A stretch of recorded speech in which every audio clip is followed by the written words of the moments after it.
لله كثيرا وسبحان الله بكرة وأصيلا لا إله إلا الله والله أكبر الله أكبر ولله الحمد.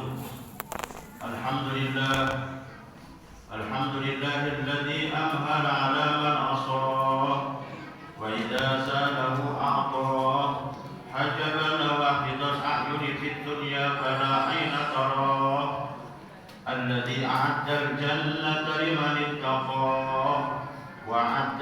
Marilah kita tingkatkan kualitas ketakwaan kita kepada Allah Subhanahu wa taala dengan menjalankan segala apa yang diperintahkan oleh Allah dan menjauhi segala apa yang dilarang oleh Allah. Yang dimuliakan oleh Allah Subhanahu wa taala.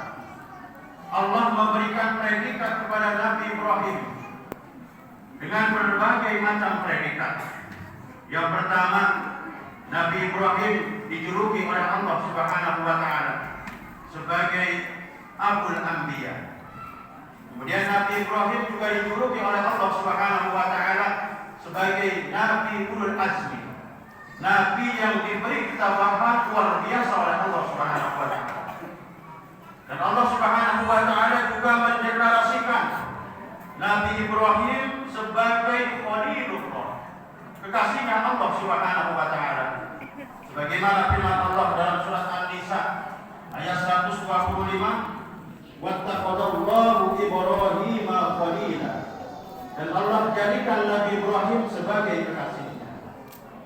Berbicara Khalilullah, ternyata ada beberapa sebab kenapa Nabi Ibrahim alaihissalam mendapatkan predikat Khalilullah, kekasih Allah Subhanahu wa taala.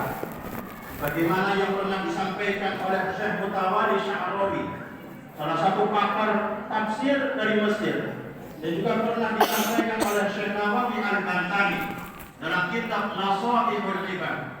Di antara sebab-sebab kenapa Nabi Ibrahim diberi gelar Khalilullah oleh Allah Subhanahu wa taala, yang pertama karena Nabi Ibrahim selalu mendahulukan perintah Allah Subhanahu wa taala daripada perintah segala-galanya. Di antaranya perintah Allah yang ditunaikan oleh Nabi Ibrahim meskipun itu berat adalah perintah kurban, di mana Nabi Ibrahim alaihissalam diperintahkan oleh Allah Subhanahu wa taala untuk menyembelih putranya yang bernama Nabi Ismail, di mana Nabi Ismail itu adalah seorang putra yang ditunggu-tunggu oleh Nabi Ibrahim alaihissalam.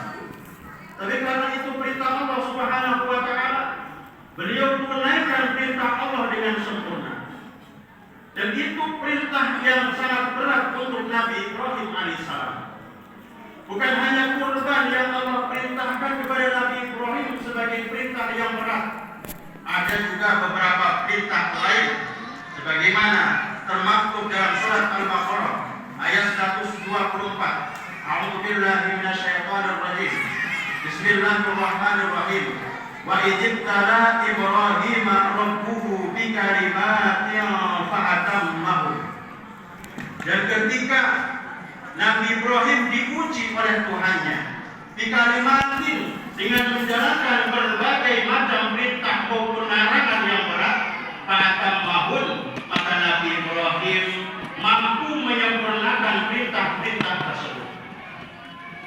Perintah kurban merupakan perintah yang sangat dahsyat kepada Nabi Ibrahim alaihissalam, di mana secara kurban ketika Nabi Ibrahim alaihissalam mendapatkan seorang putra yang sangat ganteng luar biasa yang diberi nama oleh Nabi Ibrahim dengan nama Nabi Ismail.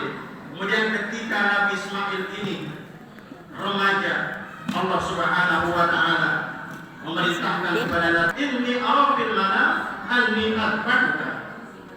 Wahai putraku tercinta, saya bermimpi menyembelihmu. Tangur mada tahu, bagaimana pendapatmu?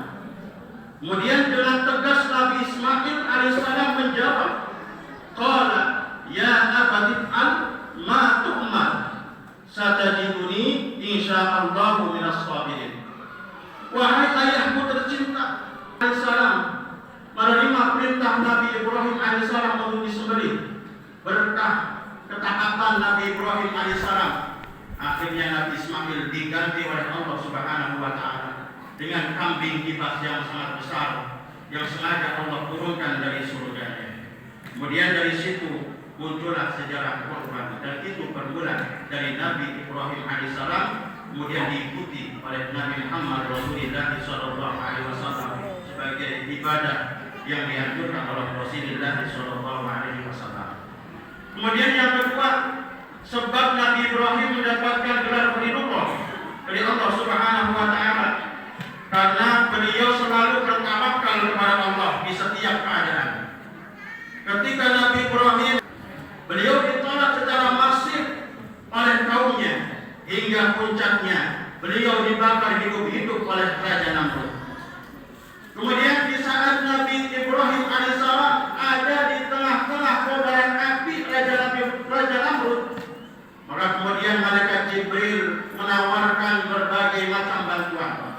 Tapi semua itu ditolak oleh Nabi Ibrahim alaihissalam. Beliau menolaknya dengan halus dan tetap memasrahkan hidup dan matinya kepada Allah Subhanahu wa taala dengan ucapan zikir yang cukup masyhur, hasbiyallah wa ni'mal wakil. Cukup Allah Subhanahu wa taala yang menjadi penolongku dan hanya kepada Allah saya berserah diri. Ini bukti daripada tawakal Nabi Ibrahim yang sangat luar biasa kepada Allah Subhanahu wa taala. Kemudian bukti kedua, tawakal Nabi Ibrahim yang sangat dahsyat, luar biasa. Ketika Nabi Ibrahim diuji oleh Allah, Allah Subhanahu wa taala mengutus malaikat untuk menguji tingkat ketawakalannya Nabi Ibrahim alaihissalam. Konon dalam sejarah Nabi Ibrahim ini memiliki kurang lebih 1.200 binatang ternak. Kemudian diuji oleh malaikat. Malaikat datang pura-pura jadi pengemis. Kemudian minta kepada Nabi Ibrahim, wahai Nabi Ibrahim, berilah aku 1 ekor binatang ternakmu. Maka Nabi Ibrahim alaihissalam bukan hanya sekedar memberikan 1 ekor binatang ternak, tapi puluhan binatang ternak diberikan oleh pengemis yang ternyata pengemis itu adalah malaikat yang diutus oleh Allah Subhanahu wa taala. Dari situ kemudian para malaikat percaya bahwa Nabi Ibrahim ini adalah nabi yang diberi tingkat ketawakan luar biasa oleh Allah Subhanahu wa taala. Kemudian yang ketiga, sebab Nabi Ibrahim mendapatkan gelar Khalilullah dari Allah Subhanahu wa taala karena beliau adalah nabi yang tidak akan makan kecuali bersama dengan tamu. Nabi Ibrahim adalah nabi yang setiap harinya makan bersama tamunya. Bahkan ketika beliau mau kedatangan tamu, beliau mau menjemput tamu itu meskipun jaraknya bermil-mil. Beliau sambut tamu-tamu yang akan hadir di rumahnya. Dan setiap kali beliau mau makan, beliau cari tamu untuk diajak makan. Bahkan sampai sekarang Nabi Ibrahim setiap harinya mendapat tamu dari Allah Subhanahu wa taala. Tamu yang pertama yaitu jamaah umroh, yang kedua adalah jamaah haji. Itu semuanya tamu-tamu Nabi Ibrahim alaihissalam. Maka kata Syekh Abdullah Kabaki, beliau pernah berkata, orang yang berhaji itu ada 3 tingkatan. Yang pertama adalah haji panggilan Nabi Ibrahim alaihissalam. Siapa mereka yang mendapat haji panggilan Nabi Ibrahim? Mereka yang berhaji dengan duit yang dihalalkan oleh Allah Subhanahu wa taala. Kemudian pulang dari ibadah haji, semakin taat beribadah kepada Allah Subhanahu wa taala. Semakin soleh ibadahnya, semakin bagus ibadahnya, semakin banyak amal solehnya. Orang-orang yang berhaji dengan duit yang dihalalkan oleh Allah, kemudian pulang dari haji bertambah taat kepada Allah Subhanahu wa taala, bertambah amal baiknya. Itu orang yang haji dipanggil oleh Nabi Ibrahim alaihissalam. Kemudian yang kedua ada haji panggilan setan. Siapa orang yang disebut haji panggilan setan? Mereka yang berangkat dengan uang yang diharamkan oleh Allah Subhanahu wa taala kemudian pulang bukan tambah taat kepada Allah, bukan tambah rajin ibadah kepada Allah Subhanahu wa taala, tapi malah tambah jauh kepada Allah Subhanahu wa taala. Bukan tambah dermawan, tapi tambah pelit dengan harta yang mereka miliki. Maka haji yang seperti ini bukan panggilan Nabi Ibrahim, bukan panggilan Allah Subhanahu wa taala, tapi panggilan syaitan. Kemudian yang terakhir ada haji panggilan malaikat Israil. Siapa orang yang mendapat haji panggilan malaikat Israil? Mereka yang berhaji dengan uang yang dihalalkan oleh Allah Subhanahu wa taala, kemudian dipanggil oleh Allah di dua kota suci, yaitu Madinatul Munawwarah ataupun Makkahul Mukarramah. Mudah-mudahan kita semuanya sebagai umat Nabi Muhammad Rasulullah SAW bisa mengamalkan betapa besar pengorbanan ibu dan kami. Di saat kami kecil, ia selalu menjaga dan merawat kami dengan penuh kasih sayang. Sangatlah besar pengorbanan ibu dan kami, ya Allah. Kadang-kadang di saat kami sedang sakit, ibunda tidak tidur di malam hari karena menjaga kami, ya Allah. Tidak seekor nyamuk pun izinkannya menggigit kami, ya Allah. Di saat ibunda sedang makan, kadang-kadang kami menangis, lalu ditinggalkannya makanan itu hanya untuk di saat ibunda kami hadir di satu undangan yang begitu ramai. Kadang-kadang pula kami nangis menjerit-jerit. Semua mata tertuju kepada ibunda kami, ya Allah, hingga ia merasa malu karena perbuatan kami, ya Allah. Tetapi ia tahan rasa malu itu karena rasa sayangnya kepada kami, ya Allah. Ya Allah, jikalau hari raya tiba, tidak terpikirkan olehnya untuk berpakaian yang baru, dan ia relakan itu demi anak-anaknya yang ia kasihi dan sayangi, agar mereka bisa bergembira bersama dengan anak-anak lainnya. Berkerut wajahnya memikirkan itu semua demi anak-anak yang disayangnya. Kadang-kadang ketika takbir berkumandang di malam hari, ibunda meneteskan air mata karena tidak punya apa-apa untuk diberikan kepada anak-anaknya. Kami sadar, ya Allah, kami belum dapat berbakti kepada ibunda kami. Bahkan ada di antara mereka yang telah mendahului kami, ya Allah. Terbayang oleh kami jasad bunda kami terbujur kaku di hadapan kami, ya Allah. Jangan Engkau siksa ibunda kami. Lapangkanlah kuburannya, ya Allah. Jadikan amalnya penerang kuburannya, ya Allah.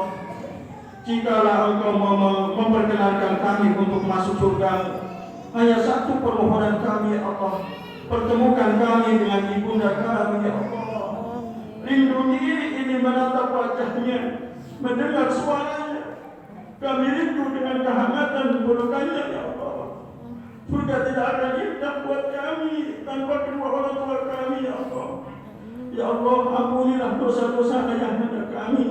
Kadang-kadang di saat mencari rezeki untuk kami, ada kalanya terambil rezeki yang tidak halal, akan tetapi ia lakukan demi anak-anak yang disayanginya, ya Allah. Ya Allah, ya Rabbana, begitu besar pengorbanan ayahanda dan ibunda kami, tapi kadang-kadang kami lupa untuk menghormati dan menyayangi mereka. Masih banyak orang tua yang ditelantarkan anak-anaknya.